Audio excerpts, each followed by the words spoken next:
Hey guys, আসসালামু আলাইকুম। আপনাদেরকে আমার ব্লগ ভিডিওতে স্বাগতম। আমি আজকে এসেছি মহিষকুসা ইউনিয়নের ২ নং স্পার ব্রিজে। আমি আপনাদেরকে দেখাতে চাই স্পার ব্রিজের কিছু সৌন্দর্য ও অজানা কিছু তথ্য। চলুন ভিডিওটি শুরু করা যাক। তো এটাই হচ্ছে স্পার ব্রিজ, যা লালমনিরহাট জেলার আদিতবাড়ি উপজেলার মহিষকুসা ইউনিয়নের তিস্তার পাড়ে অবস্থিত।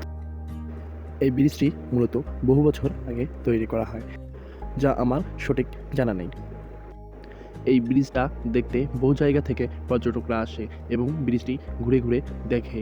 এই ব্রিজটার চারপাশে রয়েছে তিস্তা নদী এবং আকাশ, খোলা আকাশ, যা মানুষের মনকে শিহরিত করে তোলে, এবং রয়েছে মনোরম ঠান্ডা বাতাস, যা অনুভবে বোঝা যায়। খুব সুন্দর এবং সাবলীল একটি জায়গা, মানুষের হৃদয় কেড়ে নিয়েছে এই স্পার ব্রিজ।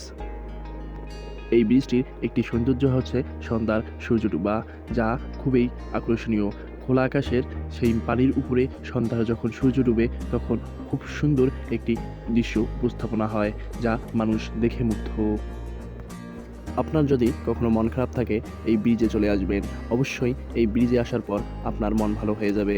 এই ব্রিজে যে কেউ মন খারাপ করে থাকা একদম অসম্ভব। খোলা আকাশের নিচে এই ব্রিজটি, যা দেখতে খুবই সুন্দর ও চমৎকার। চারিদিকে তিস্তা নদীর পানি, কি মনমুগ্ধকর একটি জায়গা।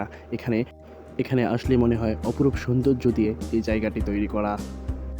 চলুন ঘুরে দেখাই আপনাকে এই জায়গাটি, এবং আমি এই জায়গার বাতাস এবং মনমুগ্ধ পরিস্থিতি দেখে খুবই আনন্দিত।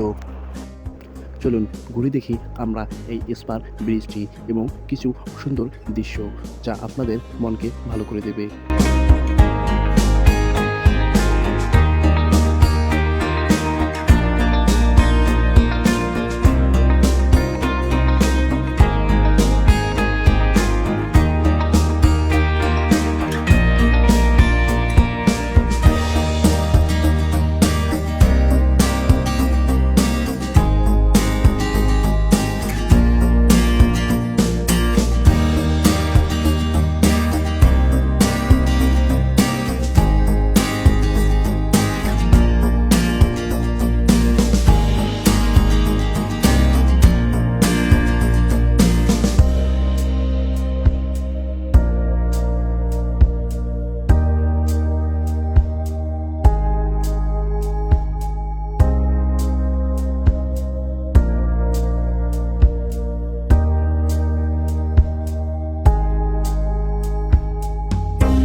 তো বন্ধুরা, এই ছিল আজকের ভিডিওটি ভালো লাগলে লাইক, কমেন্ট, শেয়ার এবং চ্যানেলটি সাবস্ক্রাইব করে যাবেন। ধন্যবাদ।